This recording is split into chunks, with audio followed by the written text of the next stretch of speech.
ઝઘડિયા સેવા રૂરલ હોસ્પિટલમાં હાલ દર્દીઓની સુવિધા માટે નવા બાંધકામનું કામ ચાલી રહ્યું છે. બુધવારના સવારના 9 કલાકના સમયે જે દરમિયાન હોસ્પિટલ સંકુલમાં જેસીબી મશીન વડે જમીનમાં ખોદકામ કરવામાં આવ્યું હતું. જે દરમિયાન ગુજરાત ગેસ કંપનીની પાઇપલાઇન વચ્ચે આવી જતા ઘરેલું ગેસની પાઇપલાઇનમાંથી ધડાકાભેર ગેસ લીકેજ થયો હતો. મોટા અને ભયાનક અવાજ સાથે ગેસ લીકેજ થતાં હોસ્પિટલ સ્ટાફ અને હાજર દર્દીઓ તેમજ તેમના સગા સંબંધીઓમાં ગભરાટ ફેલાયો હતો.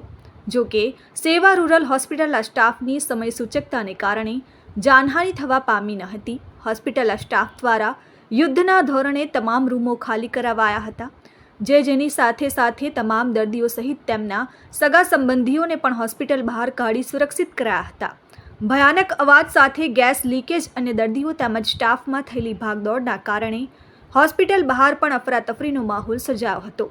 સેવા રૂરલ હોસ્પિટલ દ્વારા તાત્કાલિક તમામ તંત્રને જાણ કરતા યુદ્ધના ધોરણે ગેસ લાઇન બંધ કરી તમામ સલામતીના પગલાં લેવાયા હતા.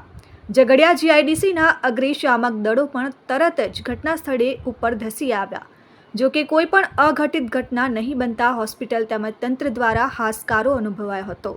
ગુજરાત ગેસના કર્મચારીઓ દ્વારા ગેસ પુરવઠો બંધ કરી તેનું સમારકામ કરતા સેવા રૂરલ હોસ્પિટલમાં તમામ દર્દીઓને સુરક્ષિત પુનઃ દાખલ કરી તેમની સારવાર શરૂ કરવામાં આવી હતી. Nimesh Goswami, RN news, Jhagadia.